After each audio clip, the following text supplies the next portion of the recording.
আভাসীয়ভাৱে যোৰহাট অত্যাধুনিক super speciality হস্পিটেলৰ শিলান্যাস কৰে গৃহমন্ত্ৰী অমিত শ্বাহে। উল্লেখযোগ্য যে 15 মাৰ্চ দেওবাৰে যোৰহাট চিকিৎসা মহাবিদ্যালয়ত প্ৰশাসনিক ভৱনত 3 নং লেকচাৰ হলৰ সভাকক্ষত স্বাস্থ্য সেৱাৰ ক্ষেত্ৰত এক নতুন মাত্ৰা প্ৰদান কৰাৰ উদ্দেশ্যে দেশৰ সন্মানীয় গৃহমন্ত্ৰী অমিত শ্বাহে আভাসীয়ভাৱে যোৰহাট চিকিৎসা মহাবিদ্যালয় আৰু চিকিৎসালয়ৰ চৌহদত এখন অত্যাধুনিক ছুপাৰ স্পেচিয়েলিটি হস্পিটেলৰ শিলান্যাস কৰে।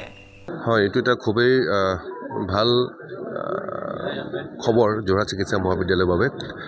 আমি আপোনালোকে নিশ্চয় চাগে দেখি আছে বা শুনি আছে, কিছুমান ৰোগী কেতিয়াবা আমি পঠাবলগীয়া হয় বেলেগলৈ, কিছুমান বিভাগ নথকাৰ বাবে।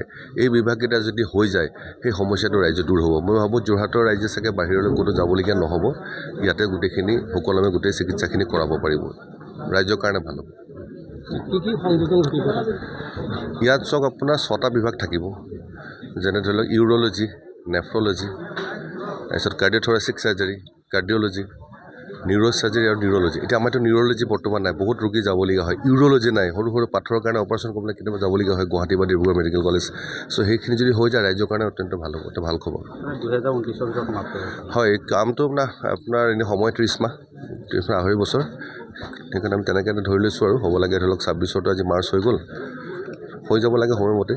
2029 হয়, সময়সীমা দি তেখেতলোকক বান্ধি দিছে আপোনাৰ 30 মাহ, মানে 2.5 বছৰ। চ' সেইকাৰণে চাওঁ, আমিও লাগি আছোঁ, আমি জোৰ দি আছোঁ যিমান পাৰে জলদি কামখিনি কৰক। উক্ত অনুষ্ঠানত যোৰহাট চিকিৎসা মহাবিদ্যালয় তথা চিকিৎসালয়ৰ অধ্যক্ষ বিশিষ্ট চিকিৎসক সৌৰভ বৰকটকী, তিয়ক সমজিলা আয়ুক্ত মগেন নৰহ, যোৰহাট জিলা প্ৰশাসনৰ সহকাৰী আয়ুক্ত দৃষ্টিশিখা ফুকন, যোৰহাট চিকিৎসা মহাবিদ্যালয় তথা চিকিৎসালয়ৰ ফেকাল্টি, বিষয়া, কৰ্মচাৰী, ছাত্ৰ ছাত্ৰী আৰু অন্যান্য গণ্যমান্য ব্যক্তিসকল উপস্থিত থাকে। সুন্দৰ খবৰ, অতি সুন্দৰ খবৰ। ছুপাৰ স্পেচিয়েলিটি হস্পিটেল আমাৰ ইয়াত হৈ উঠিব। 6টা বিভিন্ন বিভাগ থাকিব, neurology, neuro' surgery, cardiology, cardiothoracic surgery, nephrology, neurology, এই গোটেইখিনি সম্বন্ধিতে এটা অতি সুন্দৰ প্ৰজেক্ট এটা গভৰ্ণমেণ্ট অফ আছামে হাতত লৈছে।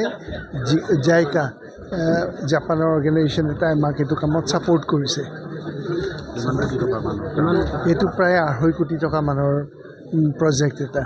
ইয়াত প্ৰায় 205খন বেড থাকিব, য'ত 25টা পেইং কেবিন থাকিব আৰু 4টা মডিউলাৰ অতি থাকিব। ইয়াত অতি সুন্দৰ, অতি সুন্দৰ। আৰু ইয়াত যথেষ্ট ৰিচাৰ্চ কৰিবৰ কাৰণে, মানুহক ট্ৰিটমেণ্ট কৰিবৰ কাৰণে যি য'ত প্ৰয়োজনীয় সুবিধা আমাৰ ইয়াত থাকিব। এইটো 2029 চনত কমপ্লিট হৈ যাব বুলি আমি আশা কৰোঁ। শ্ৰীমন্ত মাধৱ বৰুৱাৰ ৰিপৰ্ট, নিউজ নাও।